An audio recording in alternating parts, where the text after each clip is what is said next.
And welcome. We have a special guest today, Mickey, who's in Florida in a hurricane. So Oh, we're going to try our best to get this on the recording. Does anybody want to pray us in? Oh, I sent a prayer that it's called. Did you get it? I got a It's called visual. Great Yes, Invocation. the great invocation. Yes. Can you put that up, put that up on the screen? Yeah, one Read second. it. All right. Anyway, the prayer she's putting up on the screen, did the best I could to send a copy. So the Great Invocation comes out of the Lucas Trust, which has a lot to do with what we're talking about today. This is one of the prayers that came out of the teaching of what we call ascended masters. So it's called the Great Invocation. I'll read the first paragraph, and maybe somebody else can read the second, third, and fourth. Great Invocation. From the point of light within the mind of God, let light stream forth into the minds of humanity. Let light descend on earth. So maybe, Kevin, you could read the next one. Okay. From the point of love within the heart of God, let love stream forth into the hearts of humanity. May Christ return to earth. So maybe, Nikki, you could read the next one. All right. From the center where the will of God is known, let purpose guide the little wills of humanity, the purpose which the masters know and serve. So, Laura, who would like to read the last one? from the center which we call the race of humanity, let the plan of love and light work out, and may it seal the door where ignorance dwell. Let light and love and power restore the plan on earth. Thank you. So before Mickey begins, let me just give a little background. Mickey and I and 7 other bishops who are ordained into or consecrated into the Free Church or Church of Antioch.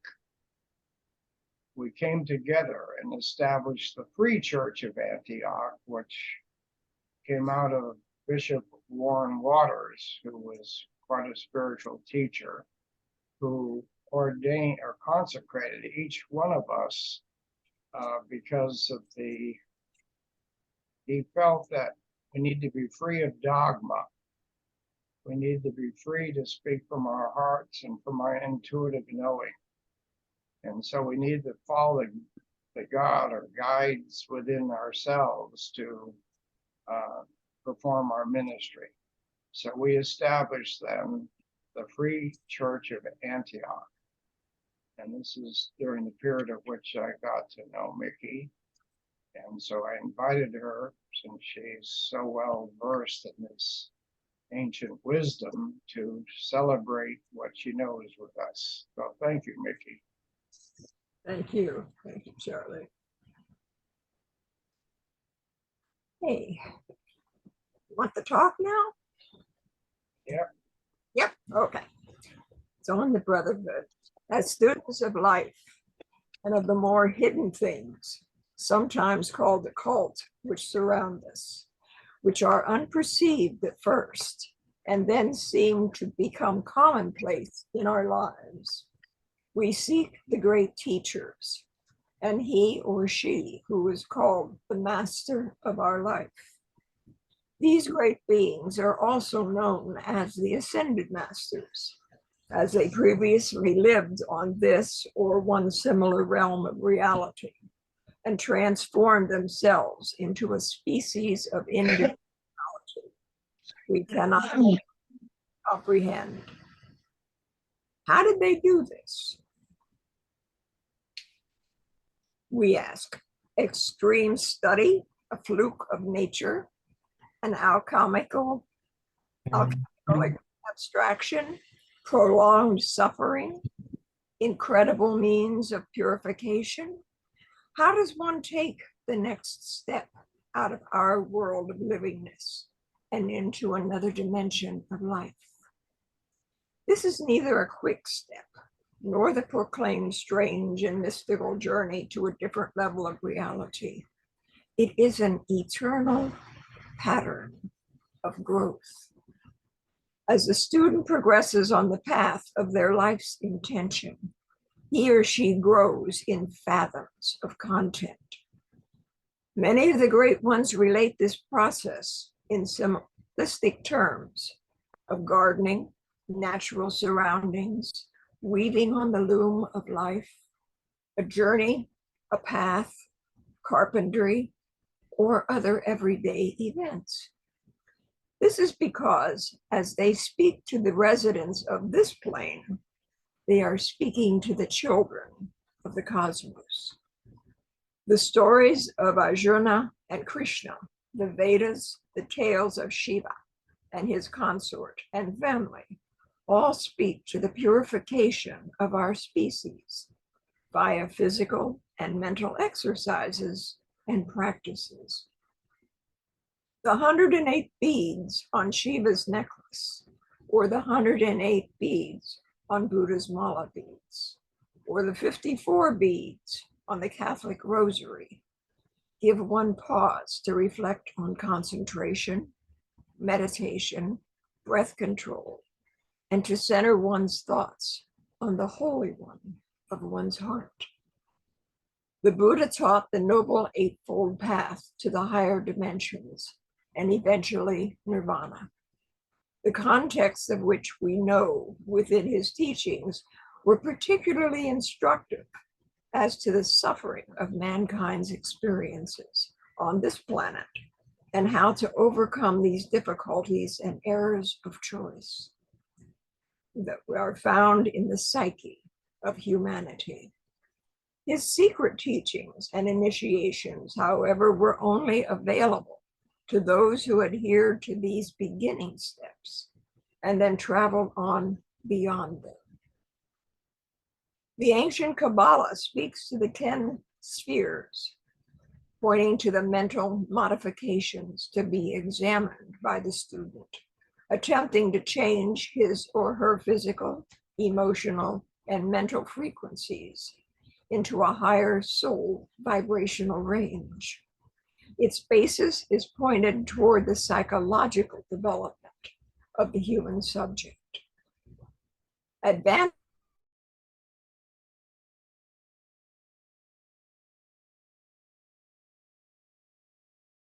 and initiations were given in the ancient who were prepared and heard the call of the great mind of the cosmos.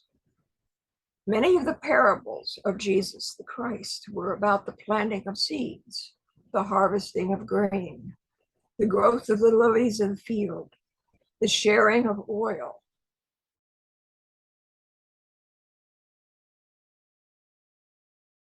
light, the using or hiding of talents and actions, removing the mote from one's eye, which enables one to see clearly, to remove the mote from an eye of a stranger or a brother. He too had his outer teachings for the multitudes, but for his disciples, an inner esoteric core of the ancient wisdom was examined and explained. The beauty of the ancient wisdom is found in the fact that there are perceptible levels of the teaching, perfectly reflected in every facet of the intellect. For the masses, he, like Buddha, spoke of inner self-transformation and purification before one tries to change the actions and the motives of others.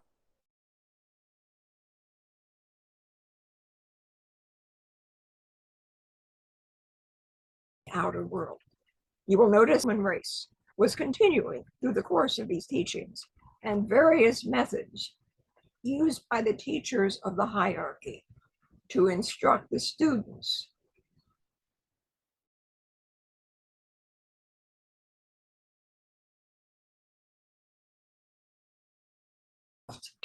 These times shift that a master is self-made.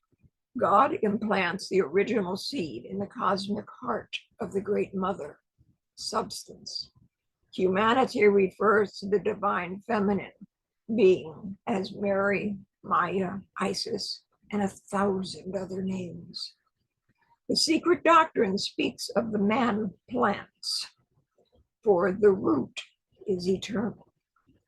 We, like the creation of the Father, grow. Non-being proliferates into manifestation. Nature and the sum of all beauty is within each of us. The great ones, the brothers, hold these truths within their hierarchies. Their ways of instruction are not like our ways, and they have many levels and schools from which to draw their materials for lessons. Teachers come and go, as we all do in eternity. It is the everlasting dance of that which is forever, for which we have no name, and it is no number. The students need to remember that eternity has many levels, as a rose has many petals surrounding one another. The diamond in the glorious blossom of the love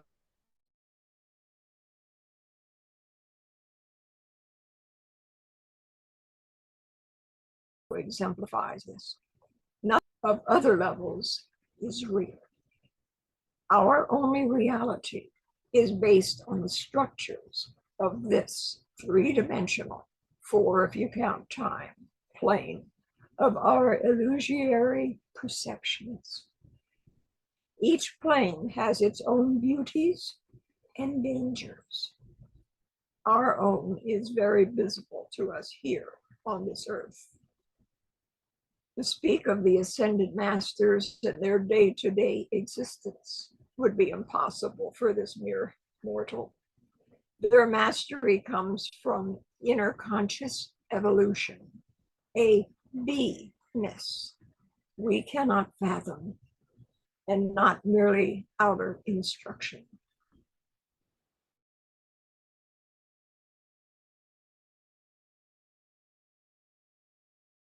The mind of man desires to sin geometry, etc. But the spirit and the great mother as one already know all these things. It grants us these tools for growth and experience, for our evolution is far beyond anything on any plane that we can ever possibly imagine. Of prime importance at this time for each of us is to hold in our constant awareness that we are all loved, and we are held securely in the folds of the robe of a far greater presence than we can ever currently understand. This is the basis of the teachings.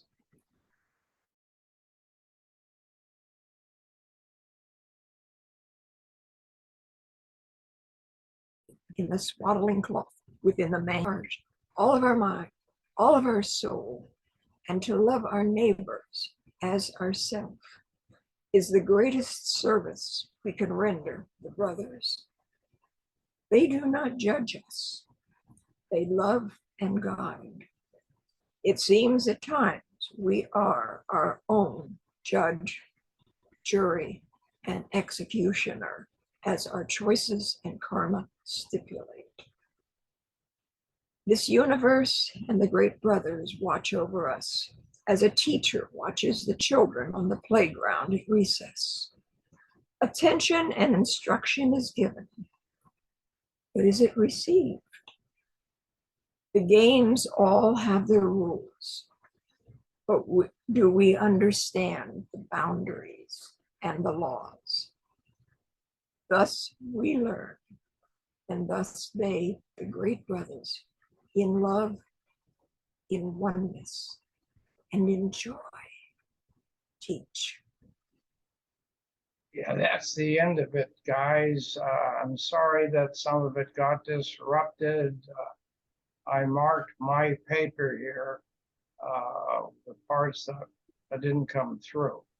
But it's a tremendous writing she put together to help us understand how behind the scenes we receive this help.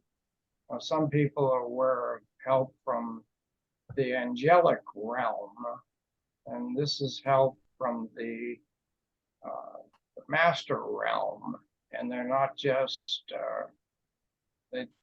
they're just not men, they're women, but they're people that have grown beyond the planet Earth and the need for the karmic consequence. They learned their lessons, and so they have become teachers for us now, guiding us along our paths. So I recommend, if Mickey has the information, the documents, that anyone who wants it can send it to them. For it's good material to reflect on. I think Mickey could write a whole book about this subject, and she's you can see she deeply understands the subject matter and expresses it very well.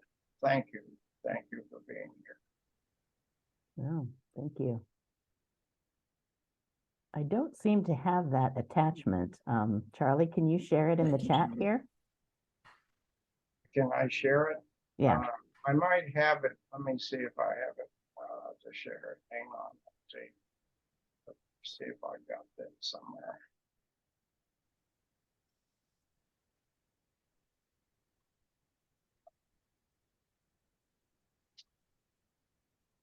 Anybody have any questions? I'm kind of curious about the difference between angelic help and the masters and how they might navigate between the physical plane and the etheric plane. Yeah, Mickey could address that one, I'm sure. I'm looking for the document. I'm sure she can send it to us. Mickey, you could send us that document you've sent to me regarding the Brotherhood. Send it to you. Yeah, so you could send it to Nikki, then she can disperse it to us. I thought I saved it here somewhere. Okay, that's fine. That's Thank fine. you.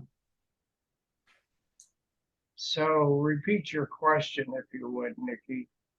Just a little bit of clarity around the difference between angelic help or karmic help and the masters. Do they navigate between physical and etheric planes, or is that more an energetic? I'd be willing to bet. Of course, I'm not there, but you know, by human observation, let me put it that way. Christ is a teacher of angels and men. And so the masters would be on the one plane, which deals more with the intellect and the mind, and the angels deal with the energetic. So I would believe that if a master wanted to do something, he could get another level, you know, gee, Fred, would you go over there and talk to so-and-so because they seem to be having a problem? And I think that the interconnection between all of it is one, but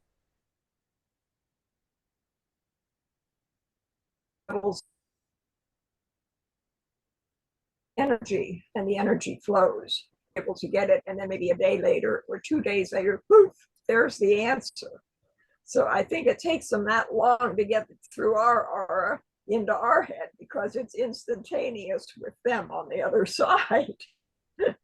Interesting. Yeah. Thank you. Nikki, yesterday, Bobby and I watched the Theosophy put on a 2-hour presentation of angels and what the understanding is from all spiritual traditions, and that is because all spiritual traditions have angels, and most of them are the same, and some are a little different. The names sound different, but the angels have responsible messages, like, you know, when Gabriel talked to to Mary and told her that she was going to be the vessel for the Christ or Jesus.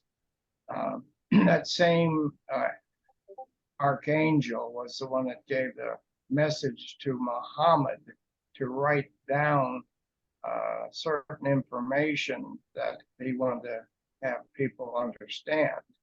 And Muhammad was illiterate. He didn't know how to write. So he had to involve his wife, who knew how to read, and she would have him take the messages orally and repeat them to her, and she would write them down.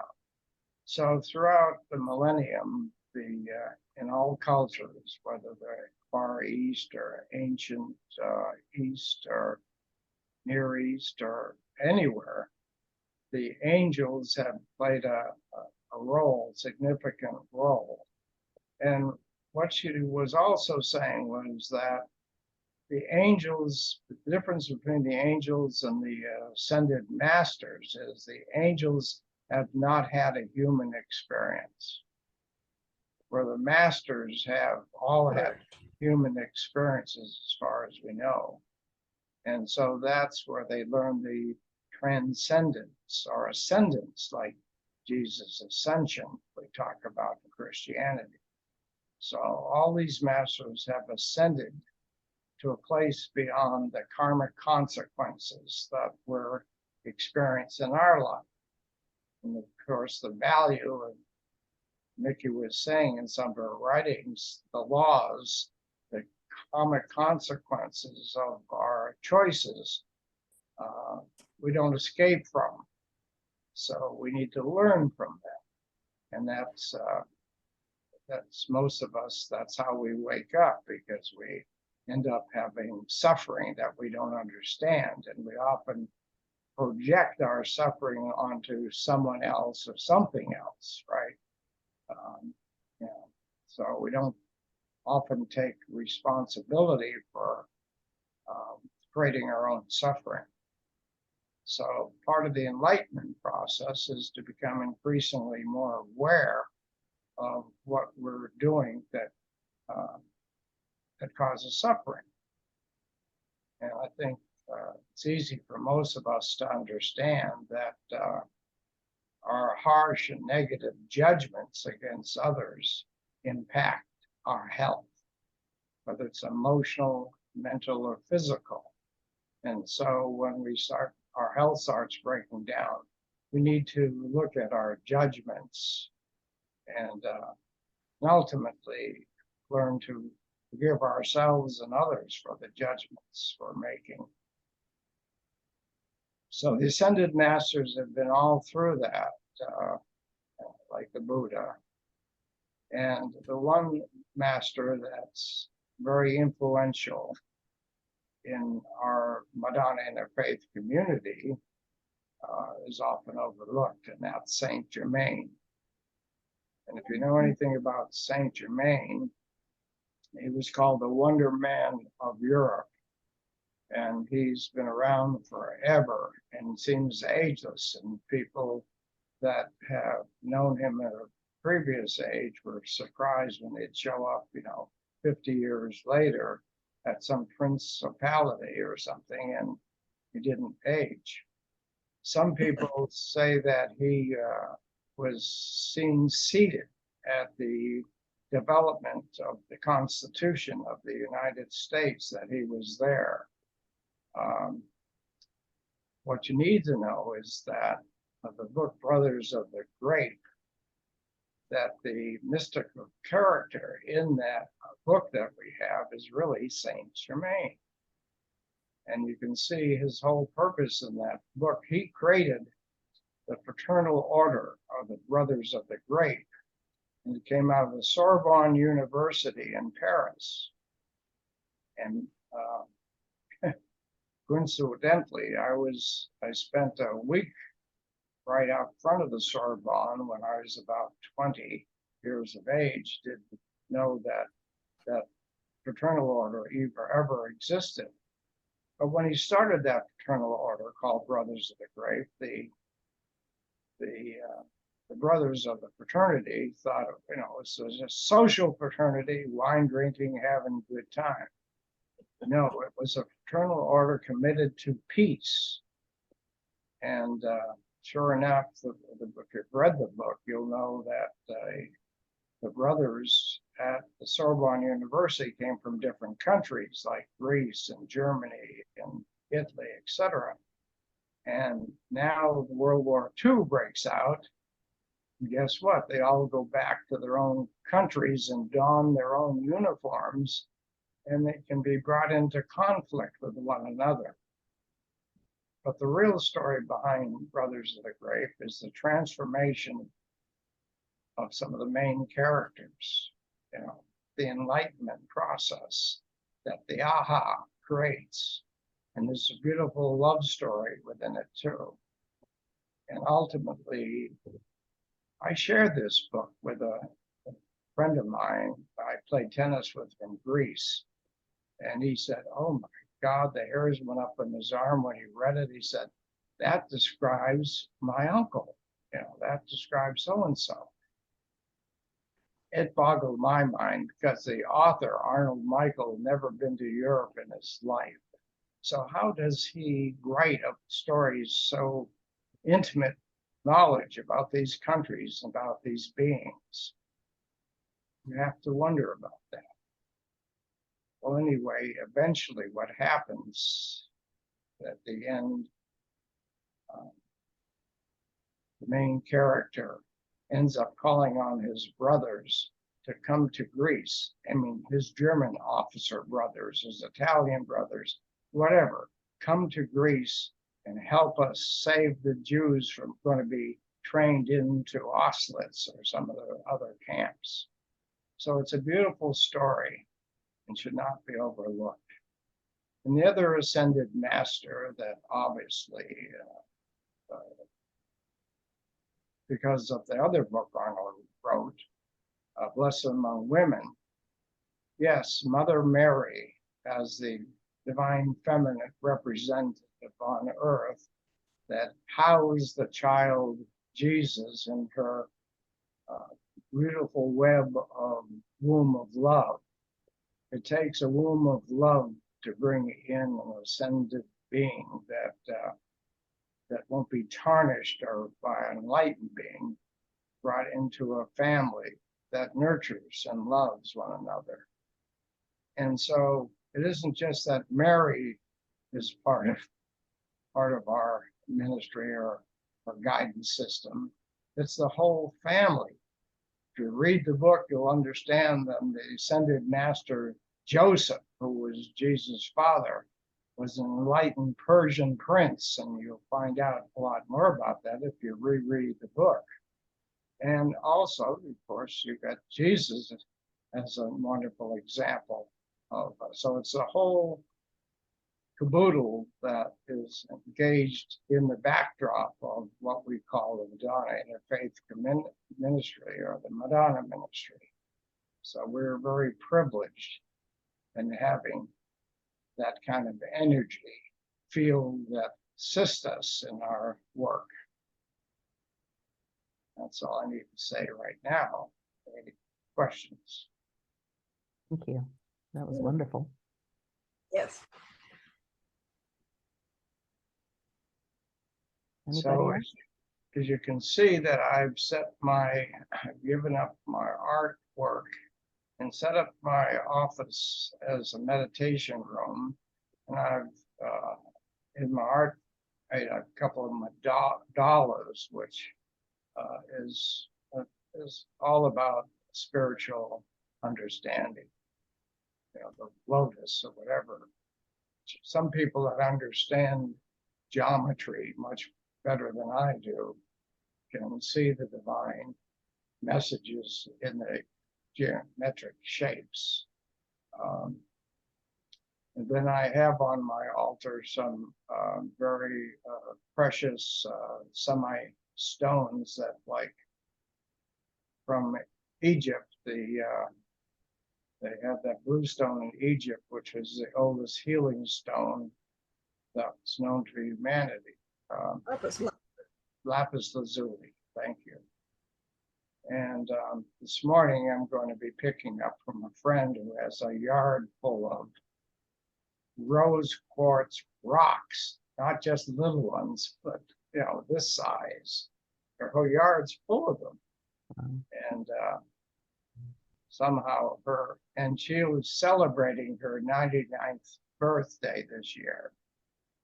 And her daughter's a wonderful minister at the Center for Spiritual Living.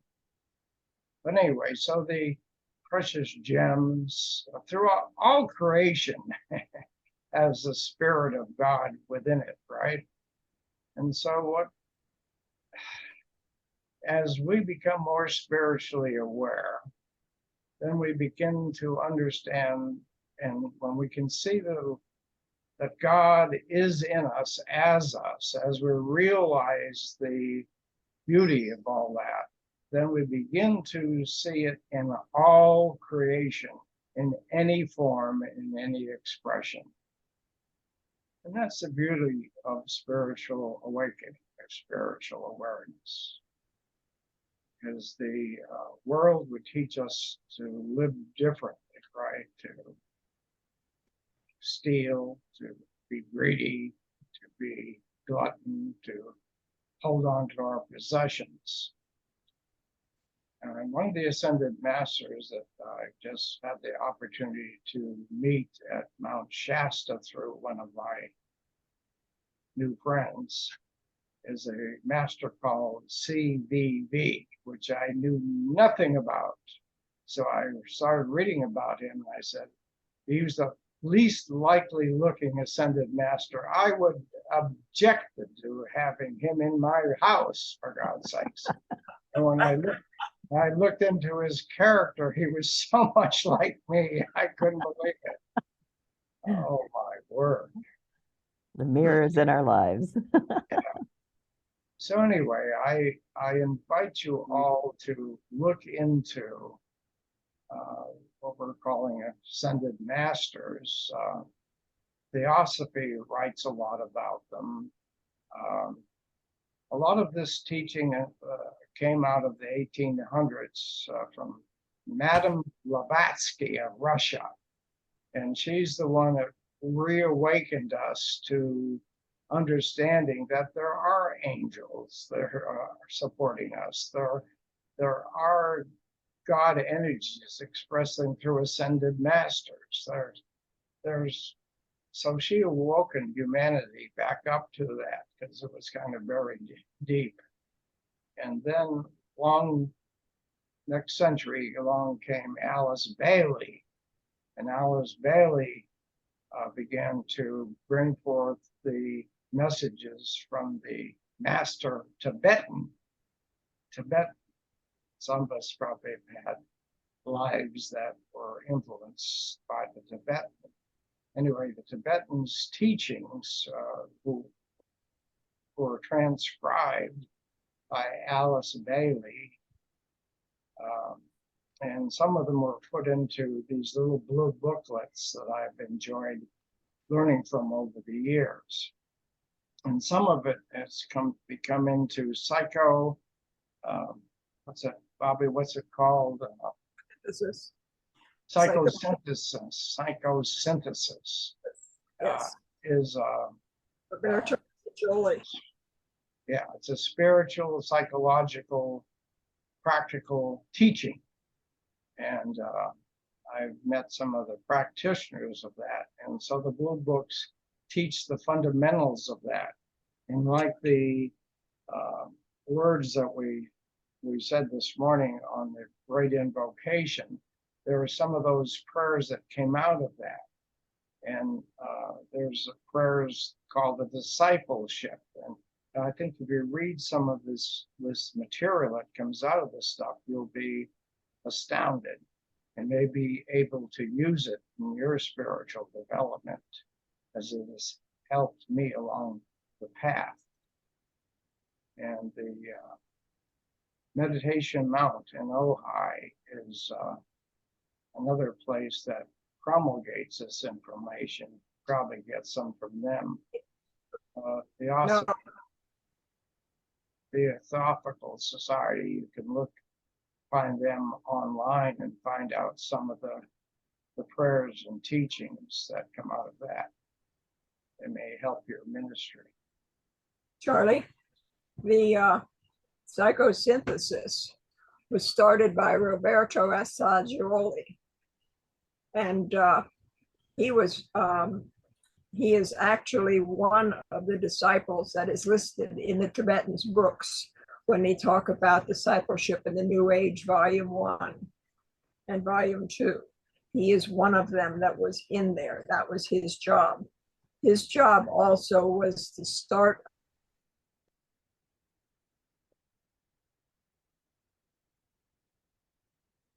Yeah, we lost you, Mickey, when you said his job was to start. At the Which word was start, you got in lost.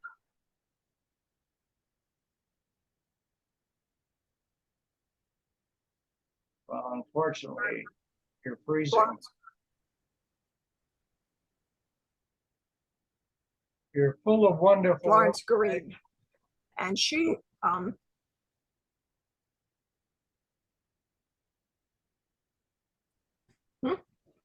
because I worked for 8 years at Meditation Mount as the esoteric director. And when they did the Tibetans' work, they no longer do that. They send out just information on the web, but no booklets, no nothing. Can they be found anywhere else? The booklets, there used to be in England a sundial house, but the group that is doing the psychosynthesis in Italy now, where Roberto Assagioli was originally, they are doing wonderful work. But if you go through the Tibetan's works, like I say, Roberto, Florence kind of, I think, had a crush on Roberto.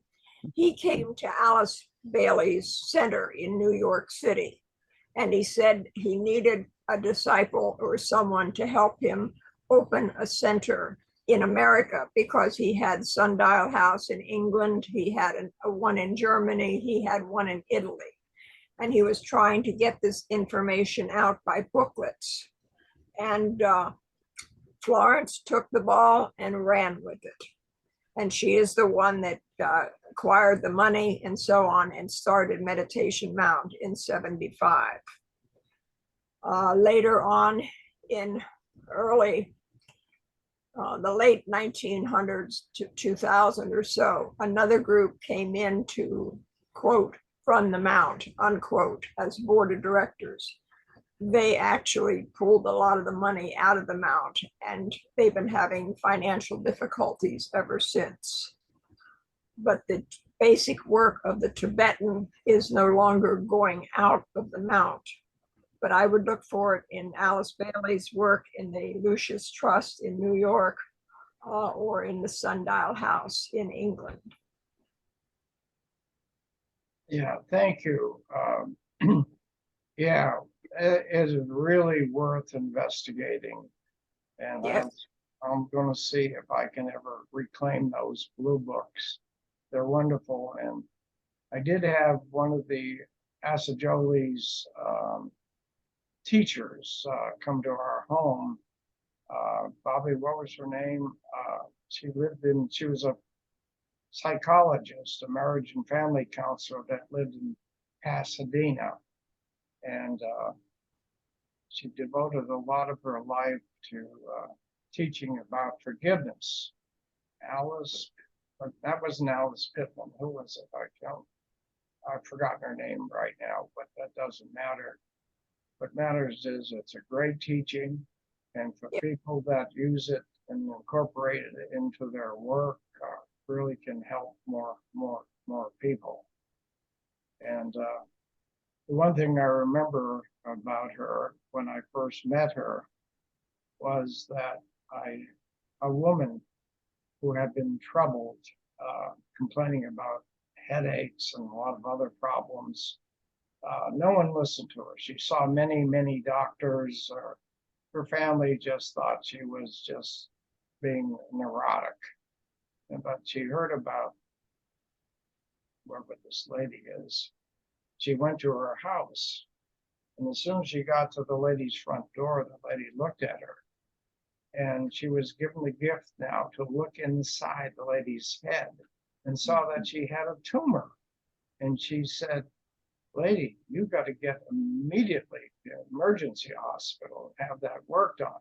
She was the only one that was able to recognize it. And so she didn't even give her any other counseling. That was it.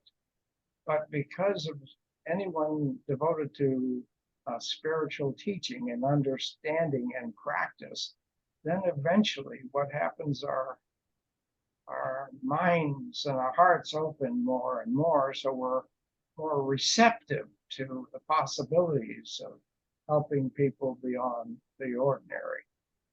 And that's marvelous. And I had the privilege of working with a lady, Cornadero, in Mexico, that showed me a lot of stuff that how she was able to help people, being both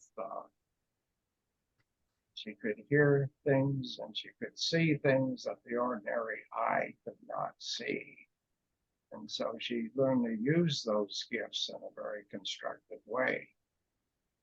Often people that begin to have these gifts, that waking them up, or they're startled or afraid or not knowing what to do, and dismiss them. You need to nurture them.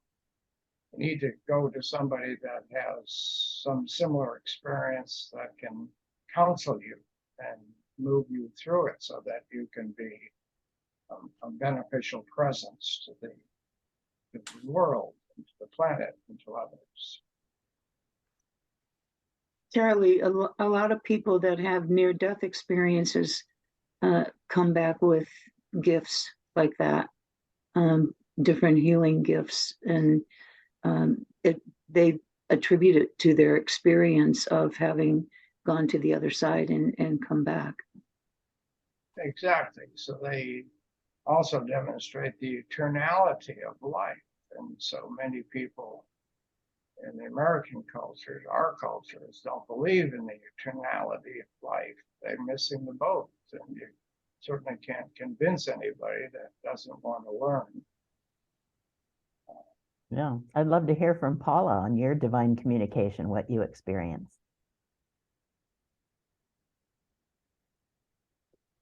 If she's with us. She's on mute. She's on Maybe mute. not. Paula has to be unmuted. There we go. There you go. Well, basically, I'm a trained psychic medium, and I just had a recent experience. A friend of mine whose best friend crossed over a couple of years ago called me, and he was upset and wanted to know, what was going on. So I gave him a reading, and I guess it really changed his life. He never told me at the time, but recently he called and he said, a friend of mine lost her brother. Her grief is just overwhelming. I told her about you. Would you talk to her? So I said, sure. So immediately I see her brother, whose name is Paulie, which is my nickname. And he shows me where he is and that he's in like a hospital situation because he's still in his transition work. But he can talk to me. He can't talk to her. He can talk to me. And he shows me the garden outside. And so I'm describing all of this to her. And she goes, how do you do that? I don't know. It's just who I am and what I can do. So jokingly, she said to me, can you ask him the number to get his phone open?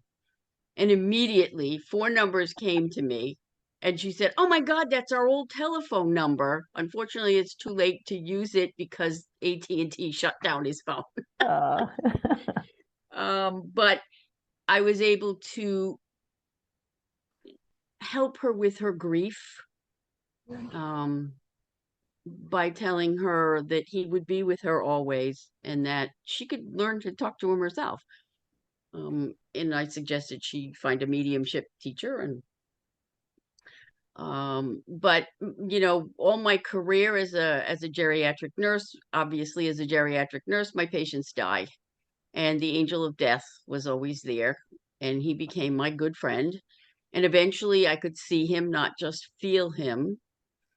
And when I had my own experience, as I was heading into my cardiac cath, there he was. And I said, sorry, bub, you got the wrong address today. I ain't going anywhere. I love that. And he just stood there, and he's huge. I mean, he takes up a whole corner of a room. He's magnificent, Angel. And so I go in for my cardiac cath. I come back out and I said to the doc, okay, can I go home now? And he goes, well, and I said, well, what? And he said, I'm afraid if we let you go home, we will never see you again. And I knew that was why that angel was standing there. And I sent him a message and said, oh, so if I make the wrong choice, I am coming with you today. And he said, yes. I said, okay, I guess we're going to have open heart surgery. Again, I have many guides. And one of the guides showed up just before my surgery and said, I just wanted to let you know you got this. We're all here to support you. And I said, we? And he opened the room up to me, and there was the spirit of every client, patient that I had ever helped cross over in my 50-year career. Wow. And Wow. when I finally came out of it after fighting with the poor night nurse all night, my doctor's standing there and he goes, you're my star. And I kept saying, what the heck is he talking about? So I finally said, what do you mean I'm your star? He goes, I don't know who was there, but your surgery went without a hitch. There's no problem. You have no complication. And by the way, you're going home in 4 days. And I went, what? So that's, my experience. And I did cross over when I was 16 and see what it looked like over there. I did not want to come back, but my great grandmother was standing there and said, no, you have work to do. Yeah, many years later, I understand what that work is, and I'm not done yet, apparently. And Arnold Michael also visited Oh, you? yes, Arnold Michael came to me in a meditation, and I don't meditate often, but I just happened to get lost with my newcom on in meditation. And Arnold Michael showed up and said, I want you to stay as the leader of the ministry and bring it back to its purpose, which is healing and teaching. And so I am firmly committed to staying leader until everybody's ready to throw me out, or Arnold comes and tells me I'm done. So yeah, that blew me away when he showed up, because I had never met Arnold. I had never seen a picture of him, and all I saw was this piercing set of blue eyes. And I said to Bobby, what color were his eyes? She goes, they were piercing blue. I said, okay, I guess it was really him. So I am honored. I am blown Paula, away. As are Paula, we. yeah, Paula, you give me goosebumps when you're sharing, because he hasn't come back to me and like that. But I can show you a real picture of him if you'd like. Can you? Yeah. Yes, please. I'd love to I see what he have looked my like. wall here. Let me see if I can light it up and share it. Cool. Because Okay. all I saw was a white robe figure with blue eyes, startling blue eyes. Can you see that? Oh, yes. Uh-huh. Oh, what a handsome man. Yes. That's he was given an honorary doctorate degree for his 2 books, Brothers of the Grape and Blessed Among Women. Well, they were worth it. Yeah, they were wonderful. He was, Yeah, I didn't see him. I just saw his eyes. okay. Awesome. But I take my direction well when I get direction from spirit, because I have learned if I don't, I pay a price, and it's not worth paying a price anymore. So, I am asking everybody to help me bring the ministry back Yeah. to healing and teaching. And we've been doing that lately. It's been wonderful. And thank you so much, Michelinda, for sharing your knowledge with us, because that really helps us stay on the spiritual path and do what we're supposed to be doing, because spirit knows what we're supposed to be doing. And I think we do too, but we get We let our brain get in the way. Right. Yeah. The brain gets in the way of the spirit and heart and gets us all befuddled. So Um, Polly, you just taught me that if I pass over, my wife might listen to me now. she might. No guarantees, man. She is a woman. You will But you continue can to talk to teach. me, Charlie. I'll listen to you. You can come and visit me. Thank you. I will be happy. I have a question for everyone. Mhm. I did a graveside service last Friday, and he was one of my hospice patients. And I had gotten to know him pretty well. I had been seeing him once a week for probably 5 months or so. And we had a lot of talks. He was a drug addict, and so I immediately had a connection with him because I've been a grateful member of Al-Anon for almost 40 years. And we talked a lot about that. But anyway, he asked me before he died if I would do his service, and I said I would, and because I told him that I was a minister, but so after he didn't want anything religious. He just wanted a celebration of his life, and so I got together some poems that I thought would be appropriate, and one of them that he loved was "Do Not Stand by My Grave and Weep." That's a pretty popular poem, a funeral poem. And I read a couple other things, and I talked a little bit about my connection with him. And then I read another poem at the end. And afterwards, we went to a restaurant. His girlfriend had planned the whole thing afterwards, and she came over to me and she said, "I have a question for you. I know Craig did not want a religious service. Does that mean that he will not go to heaven?" No. No, Interesting, he's interesting already question. there. Mm. Well, that's what I told her. I said, absolutely not. Everyone goes to the other side, whatever you choose to call that. Everyone goes there, and it's a place of unconditional love, no matter what your life was here. That was my thought on it. Well, can anybody else tell me what they would have said? Yeah, I thought what you said was beautiful, and what you said would essentially what Jesus said. Jesus said, "Heaven and earth shall pass away, but my words will not." And what word is that? The word of love that you're talking about, unconditional love. So you were speaking the words of truth. It took me aback for a minute though when she said that. Does that mean he won't go to heaven? And she was afraid that that would be true.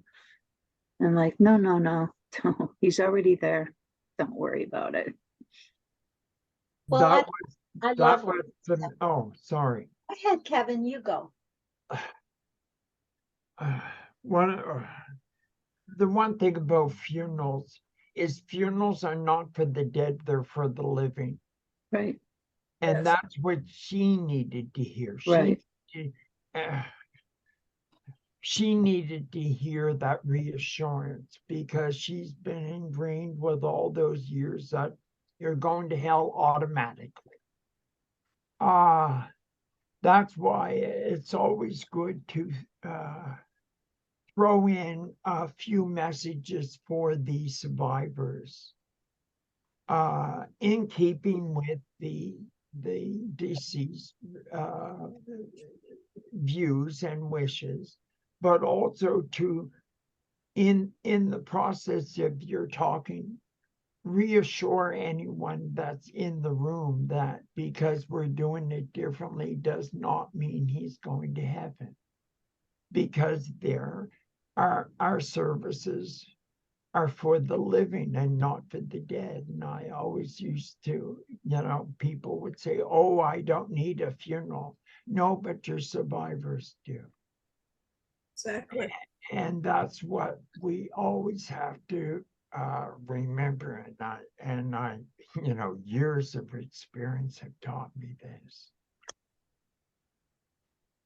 So Laura, what I would say, thank you for asking and thank you for sharing, everybody, is I probably, for me, it kind of depends on the context, of course, everything has a context, but I might say, I don't believe in heaven or hell.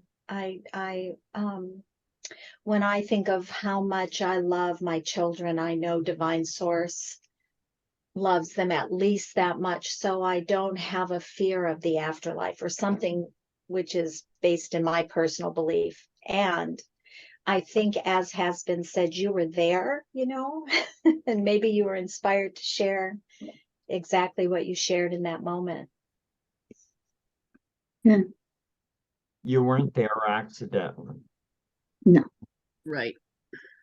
And what was really cool was she gave me a card afterwards, and with my name on it, and it was a thank you card, and he had actually signed it and said thank you for everything. Wow. Love, Craig. Oh, sweet. Yeah.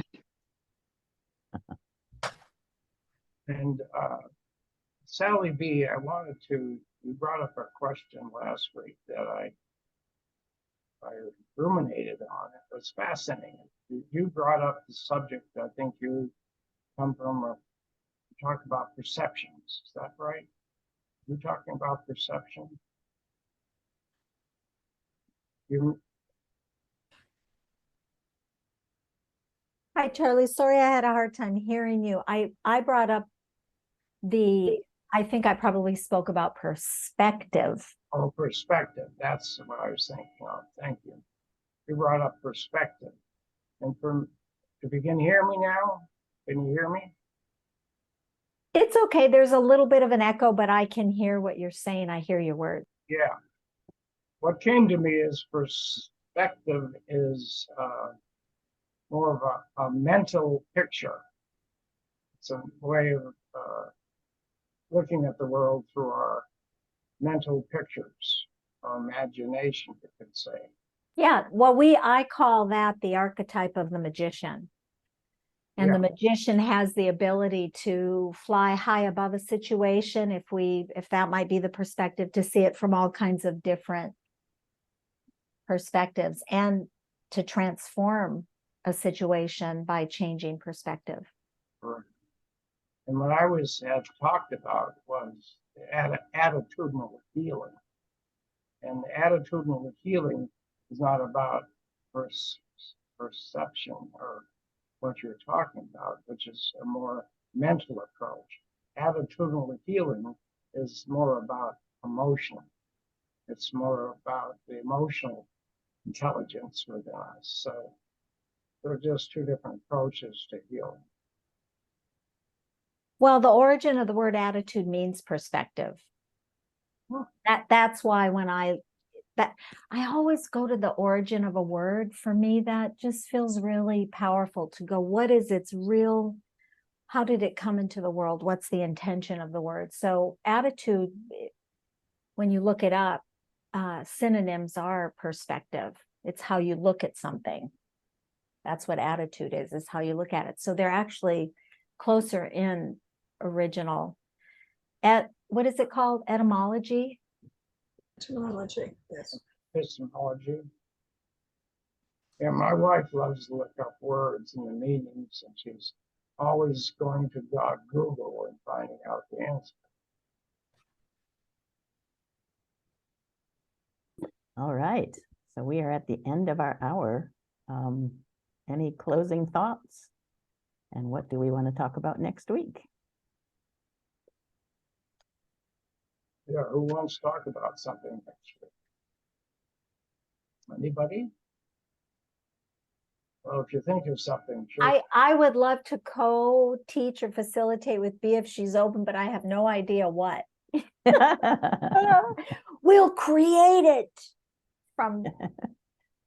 I Sounds just, good. I had talked to Paula already about an idea about having like one or two intros to peer support and counseling. Do you want to talk about that this week, Sally? You guys into it? awesome. Sounds good to me. Okay, Sounds good. All love right. it. Thanks. Just send me the Okay. title and whatever imagery you want for the newsletter. I'll put that together for you. Okay. Awesome. Thank you. Mickey, thank you so much for being here and sharing your wisdom. Thank you, Mickey. Yes, Yes, thank thank you you. again. Yes, thank you. Thank you for your service. All of you. And stay safe down there in your hurricane. Yeah, be Well, safe. Thank you very much. God bless you all and all the work that you're doing. Thank you. Thank you. All That's right. Have a good great week, closing everybody. prayer. Thank you. Okay. God bless us all. And so she does. And so it is. That was quick. Have a great week, everybody. Bye. Bye. Bye.